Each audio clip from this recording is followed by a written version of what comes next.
khó cái mấy sáng cái tao rồi sao tao yêu ô bao mà nhà nó giá gì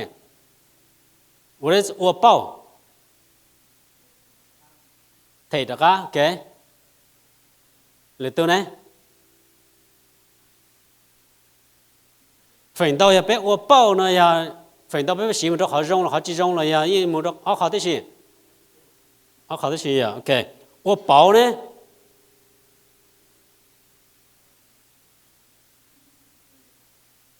ya tray okay à chị ha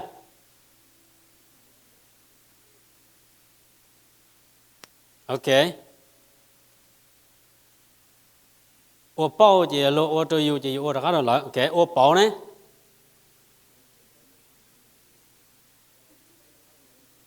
cái mà ô bao là ya là ô tôi yêu gì mà ô gì bao là ý tưởng bao rong là bao phê nữa mà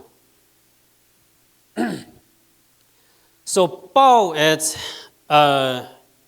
return something, repay something, or something that's already done to you, right? Bây giờ lúc mong ta ô bao nó mà hiện tại có ô rồi có trò ý là chỉ cho lo ô ý chỉ cho có ô trò cho lo nó mà chỉ thầu có ta ô bao là bao nó mà lo tự ô cho có ổn định à vậy à? Ta bao dù lâu rồi ô có ô phê đó cũng mà cũng sao ô phê bao có ô có ô rong đó cũng mà cũng sao ô rong bao có ô ý tại mỏ tao bù cũng mà có ý tại bao có nữa mà chỉ khó bao mà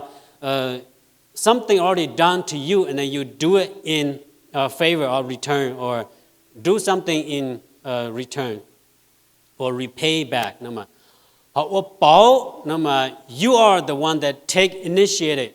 ô bao nữa mà có gì từ cái bí nó có gì từ ô ổn định nó ý là ta cũng bao xứng cho trang rù nữa nhưng mà tôi xứng một ô rù ô dù ta mà mà tôi bao đó cũ nữa mà so ô bao is trading or exchange or give something to receive something in return, right? So ô bao mà vậy đó. So it's not really a direct translation between repay and reward, but the same concept. Ô bao you repay back something that's done to you. And then ô bao, you do something in to receive reward, to receive something in return. So on the day and God wants you to know that basically cộng sản bên thằng chủ giáo cho họ kể. Let us bow and we pray together. Và chúng tôi bé lên gì, bé rong sao có cháu, và chúng nó giờ bé tôi chúng tôi chờ tôi bé trở lên là bé giờ có là mình tôi mình nhớ, mỗi bé trở lên tôi cho đó coi, và chú có cho cái thằng văn chụp lên lúc chụp bé lúc sao lúc lỡ, còn nó bé giờ cỡ tôi có chỗ lúc nó dạng cứ chỉ nhau bé ô bao là có bé ô bao dạng cứ chỉ nhau bé ô bao là có bé ô bao và chú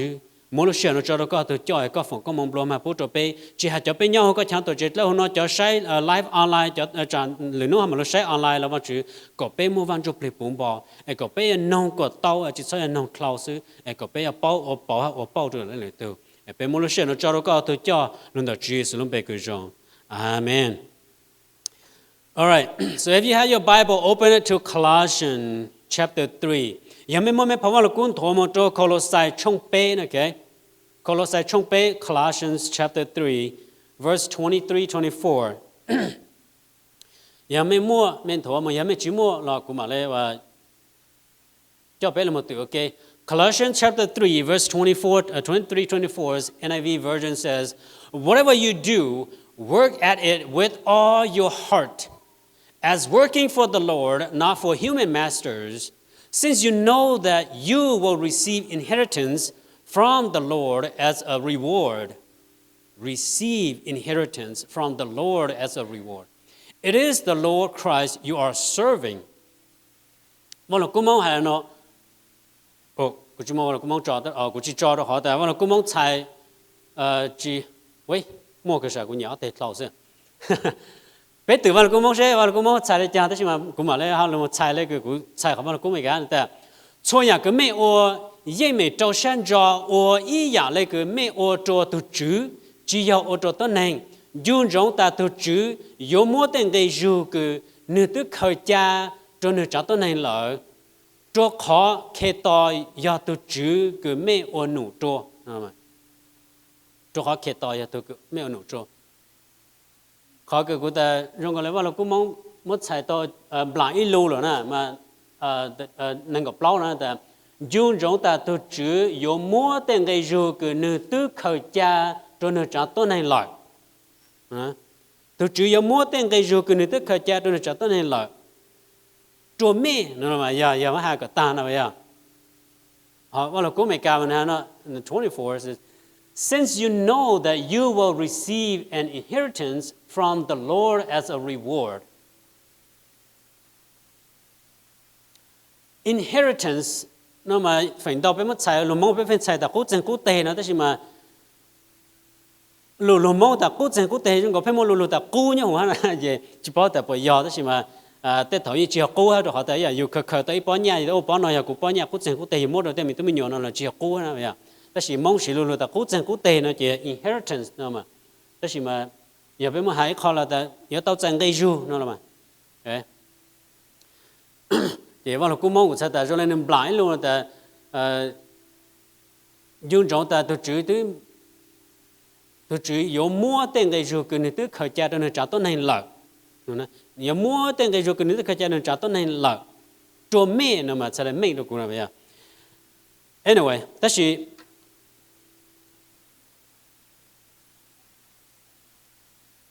khó vào lúc cú nó khá to là cha cho mẹ ta cái bé ở vào chỗ tết lên nụ là bé ở hậu lưỡi bé ở lại cha. So the truth is that everything that we do, we want something in return, right? Everything that we do, we are expecting something in return. But what more important is from who, right? Bé bảo ta cho yang cái bé ô mà bé gì có chủ yếu sáng tạo ý yang trả luôn mà bé sao ô sự,但是lên tiền từ mua yang đó nó họ cứ chỉnh chính xác nữa là mà, là giờ mấy lời từ đó cũng cho bất cứ đó là cũng chỉ sáng nào bất cứ cũng cho lý cho tao là cũng chỉ sáng nào lý nào tao nữa ha, là đó cũng một ba lời từ đó là mà cũng chỉ vào cái tao chỉ luôn là cũng chỉ một ba đó cũng nhớ chỉ tao là khẩu ý chỉ là cũng giảm một ba xíu cũng chỉ một ba xíu nữa ha, là giờ đó cũng ba co mà yếu chủ yếu tao khó chỉ cho cái nữa ha,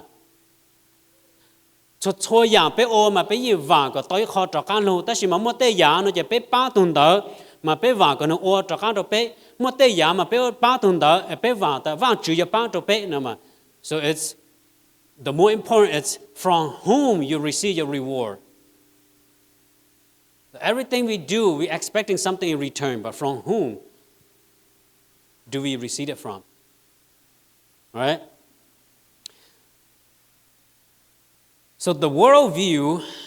people only do good when they're expecting something back. If someone helped them, they help someone back. If someone hurt them, they hurt someone back. If someone encouraged them, they encourage someone back. But the Bible teaches us a higher way that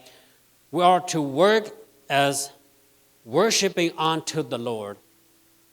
And we are to do good even when other people cannot repay you back. And we are to never take kindness for granted. And we are to pay forward the blessings God has been giving to you and to me. Remember that God sees every kindness, every sacrifice, and every unseen service that you do, even when people don't see it. Thật sự cái cuối tôi hạ ở bên họ lâu hết họ bên mua mong cái bên mua cho họ bao luôn mấy cả bên mua cho họ bao luôn mong ha chị của tôi hạ bên giờ là mấy sao trâu rú này cái là mấy trâu rú cũng lại có nồng đó mấy cũng mua có nồng này của chúng tôi nói vậy. Đó là luôn là tên nó mà họ luôn là tên nó bù mà là tên nó bù ta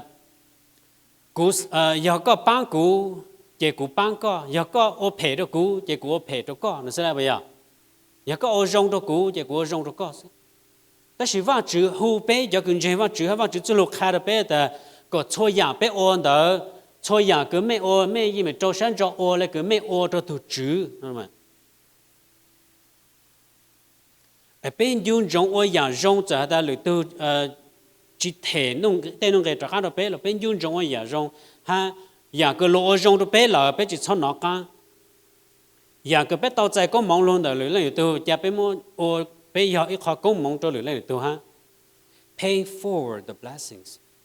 giờ cái nó mấy mấy bộ tao mua lên từ cái mấy mong drive thru mua lên từ on trả chơi mấy để thể mấy cho rồi mà mấy ha. Any of you have people drive before you pay for your meal at drive-thru? No one? What?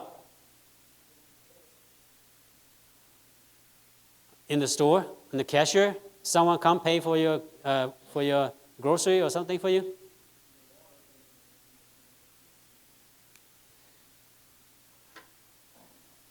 Đó là có bộ sáng ta có bộ rong sa giờ ta có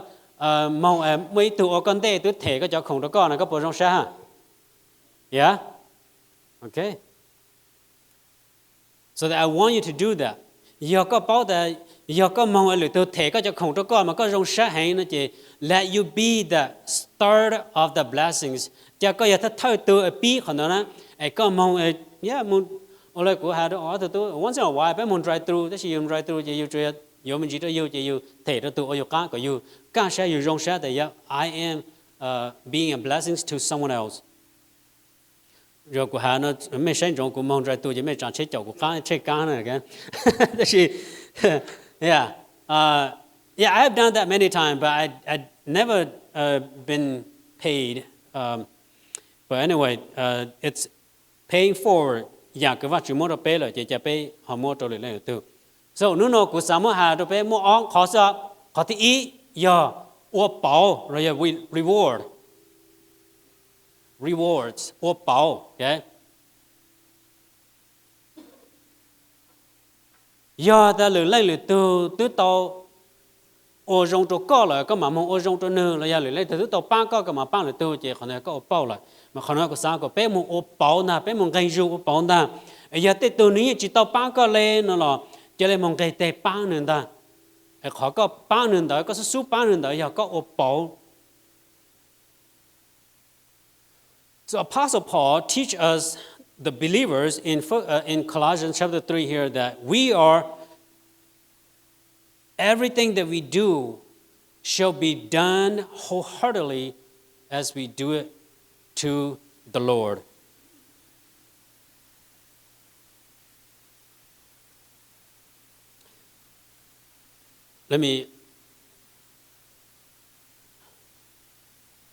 Whatever you do, work at it with all your heart as you're working for the Lord. Whatever you do, right? Does the Bible says something that you do or certain thing that you do? It didn't. It says whatever you do. Yeah. Mà lúc cũ chỉ tao ta yang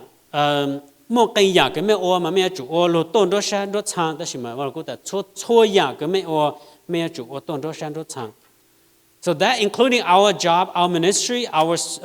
the serving our family or helping other people, everyday's responsibilities. Còn đó khai là biết là everything, yeah, cho yang biết ô nó chỉ luôn đó biết để hậu lử biết ô cứ nó cứ hậu là gì yeah, luôn đó biết để cái biết ô vào chuyện lên nó là yeah, luôn đó biết bang biết chuyện tốt nên sẽ là yeah, luôn đó khó cái biết bang lên từ là yeah, cho yang biết ô biết luôn này nhân là tên cho nung cái biết chuyện một số sáng nhá cho yang biết ô nó chỉ có biết dung trong đó yeah biết ô yang đó cho vào chữ nó mà. We are not merely serving people, we are serving Christ.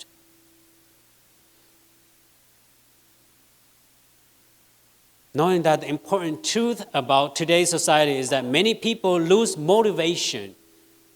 because nobody appreciates them,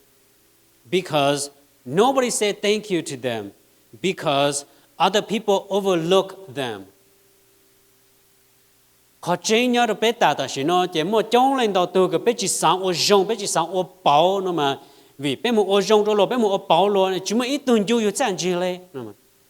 ai cũng tôi khử tâm nó của ít tao nó ít mò nó mà tao không nói chúng mình ít tuần du cũng chẳng gì lên chúng mình ít từ hai lù lù ô trâu rồi yêu lên là giờ tây hậu lù yêu ôn ở rong cái lên là tây sai chỉ bù lên nó thì phần đầu cho nó cho ô tô bé muốn chỉ cầu ru. That is what you have, but God says, it is the Lord Christ that you are serving. That is what you that tu Chúa Giêsu ya tu cái có ô hậu lửa cho nè, ở trong một câu rồi tên đó.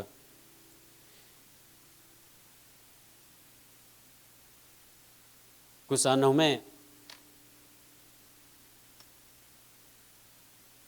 whatever you do, work at it with all your heart, since you know that you will receive inheritance from the Lord as a reward. It is the Lord Christ you are serving. That so ya me on the me chủ là cái me ô tô vang chữ, ở đây cũng nông me的要，mà là cũng nó bây giờ ta要cũng ô, ý là cũng ô tô vang chữ, tô vang cú, chỉ vang cú要cũng tô vang chữ là, no, chỉ要vậy à. Giờ cụ một ba nhà nó cho sinh rồi trái của ta ô nhà nó cụ cho sinh rồi trái mà cụ ô cái cụ ô cho vang chữ ta chỉ tao chạy tao ta sinh rồi trái giờ cụ tao vang chữ ok,但是ta có bé sau nhà bé ông ta bé dùng trong ta vang chữ giờ tôi cứ有么个入着bé tiền cái入bé tao chạy luôn ta vang chữ, so giờ lên đó họ cứ cụ sắm hà đó bé cho nó nhà cứ bé cởi tao một bé nó là giờ our applications for today's life is that cho cứ giờ lên nè cứ mấy họ mua mình nhỏ cho hộp plan là dùng trong hay là mấy ta tỏ ở vang chữ tết lên nụ, okay? You are serving God by carrying a baby in your womb. Mấy ta tỏ họ được cho vang chữ, cho họ mình tụi mình nhỏ giờ có mong được vang chữ, so giờ lên đã biết chọn gì biết là chỉ bù cái cho nè mà mua tên mình nhỏ thâu mua tên mình nhỏ to cho họ. Còn đây có ô vang chữ lên nụ đồ vang chữ. A worker doing honest labor is serving God. Chỉ hai đấy lên nụ có lá chỉ là có ô luôn đó lúc sáng gian gian chỉ có ô vang chữ lên nụ. Chỉ hai bé để sư cái bé nhỏ là trên anh tôi để tạm mò bé mò bao chỉ mò lúc mà vang chữ số lô cái chỉ muốn lên từ bù lọ bé như dầu xe lọ cho họ bé ô hậu lửa đồ vang chữ. Chỉ hai để thay cho để chữ lò cứ nhỏ mỹ định là mong chỉ trâu số mong tức chỉ tao món nó chỉ tao số nó là bởi vì trâu xa lò nhỏ mỹ định lên đó cho họ bố serve vang chữ. Chỉ hai biết tôi chạy nhẹ cứ nó nhỏ rồi trên tán nút trên tán mò bên nó là một thể tên nó tên cái một tên nhẹ cho nó record cho có mua có giờ cho nó chỉ ở trên nút rồi nó nhỏ rồi chỉ một từ bao rồi còn đây nó trâu xa lò cho họ nó serve vang chữ. Chỉ hai tôi cứ có tôi vang tôi chế tôi nhỏ rồi có ở lá chỉ là có ô luôn đó lúc xét lớp bao lúc mong cho tôi đã chỉ có serve vang chữ là giờ đây không nó không hậu ô thì vang thì chế có tại ô nó tụi nó mua hậu cho nên chỉ hai cú là cú ít khó nhiều mong ba cho nên chỉ chúng tôi này bù chúng tôi này ô yêu trâu là yêu ô mong cho nó còn đây có serve vang chữ luôn đó giờ cứ có ô honestly, okay? Bây giờ church member cứ bây ô để hậu lửa nó quietly muốn đón đau giờ cái cụ chỉ hai mấy đó mà nhớ là chỉ hai cho ba trái to mấy ba để họ mấy nhớ đâu trái to chỉ hai cho cứ sai lúc tuổi trẻ chỉ hai cho cứ trong có hung có khó ăn chữ lười giờ cho sai mình nhớ nó giờ cái bé ôn cha tuôn đó chỉ một tuần này là một ô bé trâu là giờ đó bé dùng rồi đó bé serve vang chữ bé ô trâu vang chữ, and then someone helping the poor is also serving vang chữ. Giờ có bạn thì tôi này chọn nhẹ là giờ có ô hậu lửa trâu vang chữ. Giờ là bé chọn chơi bé chơi lại một cái thảo bé tàu cho chắc gì đó lo ha giờ bù lo chọn nhẹ là thì bé chơi lại bán lo xưa bé chỉ cho tới rong tao tao chọn nhẹ lần chơi tung game cái là chỉ bán lo nè,แต่是một cái thảo bé tàu chỉ bé còn best judgment, sẽ bé bán lo chỉ bán. So our heart will be joyful doing what we are doing when we change I do this for people to I do this for God. Bé từ chữ bự kéo vào chữ lên nụ yo lòng lo thầu cứ bé lòng bé lúc sáng bé cho cái sáng ta của họ nói ô cho ít tuổi này lúc một cho họ ta ô của họ nói ô vào chữ lên nụ cho vào chữ nó chỉ bé走下了ô lo样的来了走了之后有走了进有战争了去chỉ hãy luôn luôn rong từ sau yêu là yêu những chỗ sao là ô cho họ yêu ô dạng đó cho vào chữ. Now point number 2, repay là yêu ô bao. Tiếc của nó mấy chứ? Do you have someone who repay evil for your good? Bộ một tết từ cái có tôi ô rong cho là chuyện ô pay đó có ha? Mấy chỉ mua là? Okay. Do you have someone who repay your good with evil? muốn đầu tu hành là gì cú sao có được ăn nông có tại ya thọ cuối khó rong cho lo nè lo chẳng thua cú khó cái rong đó lo chẳng ốp hệ cho cá đó cú mà mỗi yêu sao là bây giờ let's say for example ya ta bây giờ cú mua và ít bao khổng nọ cho ít thứ này nè người ta một bao khổng nọ rồi có bán nọ rồi đón đầu trên nọ chỉ ta trả lưu lại tuần đó người chạy mong người ta lọ người chạy mong người ta giờ tôi nọ chỉ ta thì nhà cũ mà mất bù được yêu sao sai chỉ tao yêu mà mất thì cũ bù được yêu nè giờ tới giờ lên đó nó chỉ này giờ kind of like repay evil for your good right rồi có lâu nữa có chỉ sáng có tết khổng năng kỳ bảo chế có sáng có nữa tao nó tao họ có sẽ mua cho nữa, thế mà đợi nữa nó mà cho nên tút còn nữa là ha, là có tao của mua nhà nó thế mà của chỉ xí là và giờ có xí nó giờ của mua bún đâu có cho mua xí, ngon mà thế, bà sẽ mua đâu là mua tới nhiều cú xứ, giờ có ý cho lại nó chỉ có repay evil for their good, giờ có ý thứ cho nó chỉ có mỏ lột xanh có giả lộ rong đó có muốn ốp hệ bao được khăn cho lộ nào mà giờ bây giờ thấy cho lên đó giờ lộ mua lá chi là giờ lộ lưu yêu lộ sai mua cho yêu giờ để không cú để không xí để không nọ không hậu để không ăn chi là giờ lộ mua cho yêu là giờ lộ lưu yêu lộ sai mua cho yêu giờ lộ chỉ lưu yêu giờ để cú rau cú mỏ là lấy số mua bón đó vào chỉ ở fertilizer lộ để vào chỉ rong nó bây giờ lộ chỉ lưu yêu giờ để không để furniture để cú cha cú chơi là lộ số mua lại bỏ chế chứ lộ tôi chỉ mất bù cho yêu nữa vì lo lưu yêu lo chỉ sang cái yêu nghỉ nhà bao nhà mong yêu lo sẽ là mỗi dạng là bù cho yêu giờ yêu cho mong rong xí là xí rong xí là yêu ha mất bù lại thứ to là họ mất bỏ chế thế gì mà phần đầu cho lo mất cho yêu chỉ rong xí lo sao mất ha yêu chỉ sao ốp hệ bao được họ lo rong cho yêu now ask yourself are you repaying God's good with evil có tôi khen nè bây giờ muốn đầu ra cái vấn đề tôi ở trong chỗ có tất có chuyện ở phe đó vấn đề ha có chuyện ở phe đó cái vấn đề ha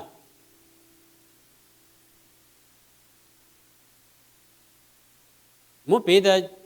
bây giờ ya cũng trả chế mà nó tỷ chế như cũng muốn là cái này chế plan to là cũng đó vấn đề cũng đó lúc có cũng đó bây giờ có nó nó sáng nay cũng muốn bây giờ có cha cũng lúc là cái này có chỉ tỷ thay có chỉ cha và cũng nó plan chế to là ha giờ yêu lên nó chỉ trong này yêu mỏ xanh vào chữ là yêu thể giả thể đó vào chữ khó rong vào chữ tôi yêu nữa mà giờ có hai lần đấy vào chữ là I wish you see what I saw nhưng vào chữ là cú giờ có làm bù lại cú bù mà giờ vào chữ khé ta vào chữ khé lo ít lần đó có bù ta giờ vào chữ chữ của cú lục chết to thì cú thọp là họ nói cú tôi mà nó muốn cho cú tôi cái đó thì bây giờ vào chữ mua họ nó chèn cú cha luôn nó tới dạng lên đó nó chỉ thôi yêu bù lên đó mà yêu sẽ lên yêu là mà bù vào chữ cho là giờ vào chữ là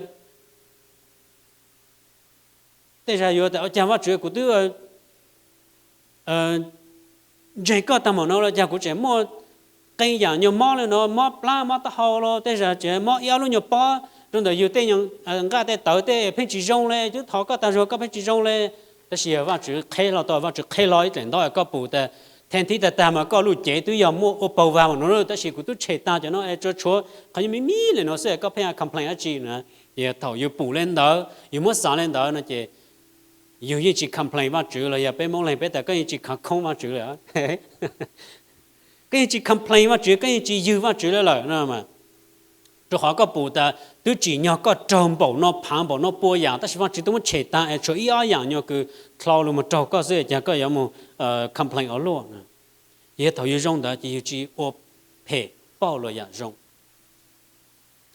完了，过下来呢 ，Proverbs chapter 17, verse 13, NIV version says, "If anyone returns evil for good, evil will never leave their house." It's a strong warning. 保罗从个香港个别的，要个我陪保好用。mà cái phê yếu chỉ tao hữu có lúc chế mong ý xin nên này yếu có phê bao rong mà cái phê chỉ tao có lúc chế mong ý xin nên này nó mà nhập bé lên từ bé đó ô cha của thọ vào chuyện bộ lên nó là cha cái phê mà này trong bộ nó cũng chết tới này lên nó tới cái tàu tiền một sáng sẽ có bộ tàu ôi ya phê là một bao lô khó rong thế ra mà yêu sáng đó lô phê đó yêu đó mà lô khó intention yêu rong đó yêu này yêu chỉ là phê bao lô nó chứ thế ya bé yêu vào chữ khép bé lúc sau lúc lại bé phụ thế ya lên đó nó là bé tàu là một thọ vào chữ giặc gì đó yêuแต่ว่าchữ thọ cũng chỉ phụ chỉ bao lên đó cũng tàu hà lên nó tàu hở lên nó tàu chế lên nó tàu trở lên nó cho tụi nó lại họ có chế tên nó mong có cái phê tàu của lúc vào lúc chế mà của họ tàu chạy cho cái rong hết. So that including this Bible verse, including us, warning us, including talking kindness or taking kindness for granted, right? Thầu tấn hiện ô rong đồ có chỉ là khởi tới nhà lên đó là mong rong lên cứ hoàn toàn chỉ nhau có tàu chạy là có chỉ ô lô trâu lại. Let's say for example, yeah, like like years before when we're doing our food pantry, right? You keep giving free food to people, and someday someone come in the wrong day, and we don't have free food for them, and they're just so rude, they just spit out and yelled at us and cursed at us. It's like, bro, it's free food. You got to chimo rong mo, chimo rong put like all ku chu has no mo, ja ko o ku an dai cho le ku pe chuo kong kai na, right? Because they take that for granted. Nó ta ya giang nó chỉ rong le ku chỉ nhau ku chu tao zai le la. So don't take kindness for granted. And then something that God warned us is betraying people who help us. Ít khó cái vấn đề khác là bé đây khó cứ có ô phê bao rong mà ya lỗ tu ô rong tu có lỗ tu bang có đó là mà có chuyện dân sát tu lỗ ha mà betraying those who help you. Yeah.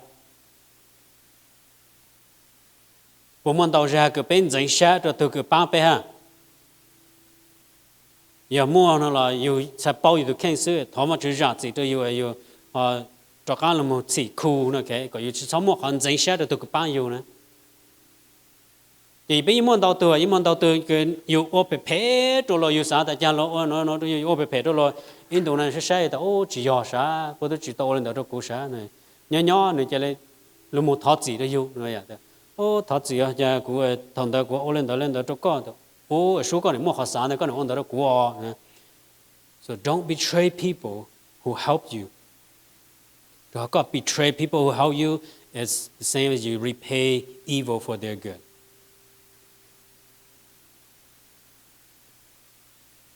How to return evil for the blessings that people has been blessed you with. I bet you cho or pay to ya công mong của lỗ tu ở rong to you lại. So some spiritual application or principle for us today is that we know that a grateful heart attracts blessings. An ungrateful heart invites distraction. Bé bảo là tôi cứ đi lột ra, yo tao chạy có mong lồ mà, tôi cứ mỏ chênh, yo chỉ vả mình, đúng không? Lão mẹ bụi tôi cứ mỏ lột chênh ta lên nữa và vả mình là ha. Bé cho bụi tôi cứ đi lột ra, tao chạy có mong lồ mà sẽ lại bây giờ. Mẹ sai hồ social media thế mẹ bù cho cái lòng gà té nó bao nhiêu mà bù để tu là giờ tới lúc sự cha cái mà bù để tu nữa anh ấy chỉ để chạy nó really this is for me oh thank you nó chỉ để walk away chứ mẹ sáng là cha mẹ đó maybe thế mua đồ từ này nhiều kẹo quá nữa thế xem mẹ mua đồ từ đó nó rong xa hay nó qua kẹo đó còn đó nó ta cũng ý nên nó cũng chỉ tao chạy khó khổng lên nó là ô cha có xa rong luôn có mỗi nhà nó bù đồ cũ mà rong xa ô có cho cái gọi là nó mà bây giờ sai bây giờ sáu mươi nhân gì bù được nữa đó bây giờ tôi cứ nó bảo trì là chân chỉ đó chỉ nên tao chạy có mong lô mà đấy mà bây giờ là bây giờ chủ bảo trì là chân chỉ bây giờ tao chạy có mong lô mà lô bao nhiêu nữa là giờ chủ dùng trong lô chân chỉ hay lười ra lô chân sao bao nhiêu ha so we must learn to appreciate people learn to remember their kindness, learn to repay good with good, and learn to honor those who help us. And the bé chủ tao hiểu, bé lúc này bé cỡ, bé lúc này có bé bao lòng bé lúc này là mong bao nhiêu là chân gì, bao nhiêu nhà cái là ở trong bao nhiêu yêu, bao ở trong bao đó họ trong cái là ở trong yêu ha, bao hủy đây cái là tôi tao bao nhiêu là, cũng chỉ bao đó mấy trong cha đó xem được cũng mà giờ cho không cái tôi này mất bù cho cũ nó mà chọn đấy cho cái cũ chỉ trong mất bỏ chê đó họ là mất bù được yêu nữa, vì như tao khơi nhận đó cha đấy, ôi trời tôi cổ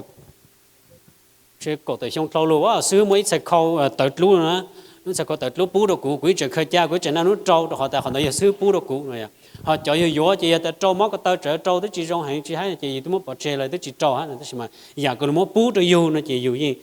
khơi nhận tới cha lại giờ cụ tê cho cái cụ cho mình nhiều gió đồ cũ nó là tê lúc cho cụ tôi nã tao cho cổ bây giờ xong lấy tê cho tôi tê đi ta là yêu chuyện yêu tao tại lúc cho nó giờ tôi mình nhiều nó gió cũ lúc cho nó tụi nó yếu đó cũng này chỉ yếu chỉ sống bỏ chơi đó họ ta dạng đó giờ cái yếu tao chạy luôn đó lên tu giờ lo tôi cứ mua nhà không đã bù cho yếu lo bù tao ta yếu như chỉ sĩ dạng đó yếu chuyện yếu dạng đó战机nó chỉ lo gì hoa sáng muốn gì cho yếu know mà bây giờ họ giờ ta lo mua cho yếu chứ đấy bỏ chơi chứ lo mua cho yếu tức chỉ khâu ha nó chỉ lo ra lo chỉ sáng mua cho yếu hết là bây giờ đó cũng sao mẹ ta để không cái bây giờ chỉ cho mua bù đồ chơi đó bây giờ là chủ cho giờ bây giờ cho giờ lười ra lười nói giờ tôi chỉ cho nữa đó cũng mua nhà nó bù cho là bù tôi chỉ cho giờ cũng chỉ sáng bù rồi ha nói bây giờ hiện tại cũng sao đấy nhớ giờ lại cái bây alo ten đất lâu cái bây xí tới xí bồi xong phản ứng cái bây luôn để sử dụng trang yếu đầu này đồ chơi đó nè cũng sao đấy cái bây cho bây giờ tụi alo thở luôn một trâu rồi có chân đong nữa cho trong một giá giờ bây giờ cho nó chỉ lười lên tôi bắt sang yếu bún gì là bắt đó cũng sẽ luôn nó luôn nó sử tôi yếu tôi kỳ cơ bắt tôi chỉ cho là cũng chỉ sáng chủ nhà yếu đó bắt chơi ha nó chỉ lười tôi chỉ sáng bún ha mà ta sẽ bây giờ ta cho nó chỉ lười tôi đó giờ nó tụi nó yếu bún rồi mà sẽ là cho cái nó chỉ lười tôi cũng sáng yếu bún gì ha mà so something that I want you to ask yourself today is who helped me become who I am today. Lên từ giờ tụi bạn của sẽ là mua nó and go show some gratitude, show some appreciation to that person. Giờ thằng có bảo đó tụi nó tụi bạn của bọn nó dạng nó là chỉ là một honor show, chỉ một hai honor show thôi nè. Chỉ sau đó tụi nó Thanksgiving mà lại một hai cho bây giờ lâu xứ,但是mà dùng lo chân gì rồi đó. And show gratitude to them. How you say that? Who has been a blessing to me? And then I will continue that blessings to other people. How you say that? Lên từ giờ từ tàu chúa có mong cho cụ lợi này, cha cụ muốn họ có mong cho mình chúa cho lợi lên từ ha. Lên của tôi hạ đó men, lần đó ra là bây giờ, sử dụng trang của bao sử dụng trang là tao có tài xong nó ok mà ông muốn nó mà cho luôn món nó mà sử như muốn sử để khao thể đâu, bên nó sử như chỉ bút bên thể đấy bây giờ. Vậy cũng ok, nhưng mà nó của sử chứ của sáng thể ha, chứ của cho mình từ muốn nó mỏ là của thể ha, của chỉ sáng của mấy thể ha rồi của cởi luôn đó, chứ của sáng ôn lên đó rồi lên từ, của tôi tao chạy công mong luôn đó là, chứ của họ ôi khó công mong cho lên từ ha, chứ mẹ tao chạy công mong luôn đó lên từ là, chứ mẹ ôi khó công mong cho the next person ha, nữa mà. So của khai mẹ khó truth. Giờ khai mẹ ta mẹ chỉ muốn gì là cho cha đó mà cho ra cái giờ mẹ mua không nói mẹ mua đòn đau rồi là sư nè để cho mong chỉ mua cái con để cho một phái rồi lại tù ha đó cái khai mẹ bảo nữa nè rồi chỉ ôn đòn đau chỉ cái con đó mẹ ha tôi tao chạy họ có mong lâu rồi chỉ cái họ có mong rồi mẹ ha nó chỉ cho tôi này cứ bảo lo dùng mua rồi này như chạy một nọ là ha nó chỉ ní phải tao chạy họ nhớ có mong đã luôn đã mẹ ha vậy khai mẹ bảo nữa chứ rồi giờ có tao chạy họ có mong luôn đã lên là tôi chỉ cho có họ có mong đã lâu mỗi họ có mong cho lên là tôi ha giờ vào chữ tôi phòng có mong cho có là chỉ sĩ vào họ có mong đã phải ít họ cho lên là tôi ha. So some practical application for us today is to serve faithfully. Có bây giờ chủ ô vang chủ tịch lên nụ luôn đời lúc sáng giang giang ta cho họ biết họ tin xong nói live out our belief, right? Bây luôn trả lời xong nói bây ô luôn nên là cái bây chỗ kiến giang ta khó cứ sáng có bây cỡ tàu nó nói bây giờ một ba lửa lên lửa tiêu luôn đời dù lúc sáng giang giang ta giờ tối nay bù hay tối nay chỉ bù là dù gì ba tuần đời là cái dù giàu sang là ba. Be grateful. Nếu chủ giàu sang rồi cái dù mua cái dù tàu khẩn đời chỉ sau nó cá từ tối nay cái người tôi ở trong tôi có là refuse bitterness. Bây giờ chủ tàu trả chủ cái phe bây giờ sau ở phe ở cái tàu bao đồ lên từ đó chỉ bây ở trong bao đồ rồi rồi lo ở trong tôi yêu là yêu ở trong tôi lo rồi lo ở phe tôi yêu là yêu ở trong tôi khác tôi lo tôi chỉ số cha tại giờ mấy cái tôi nên những chỗ bao ở phe tôi mấy ở trong tôi bao mà bao sáng chỉ thông lại sáng chỉ ta lại. And then practice generosity. Giờ lưỡi lên tôi tàu ba mấy là cha là chỉ mấy hạt ba cho lưỡi lên tôi ha. Học biết chừng nhau luôn là tên nó. Giờ lưỡi tôi đã bao bù cái tên chân gì, bao bao được ăn được co là hay là rong. Giờ bao chỉ bù là giờ yêu ổn đời giờ yêu bao, vang chữ mà lại bao cho yêu, cái yêu tàu chạy chân gì luôn đời vang chữ sẽ giờ họ cứ rong chắp lại. Rồi giờ đó nó cũng sắm một hai một sáu lên nó cho bé ta.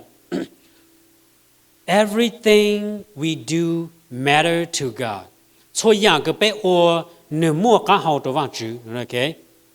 So every kindness, every sacrifice, every unseen service, every give to the needy, every moment of faithfulness, God see. It matter to God. Vang chữ bù yang cái có ôn đó,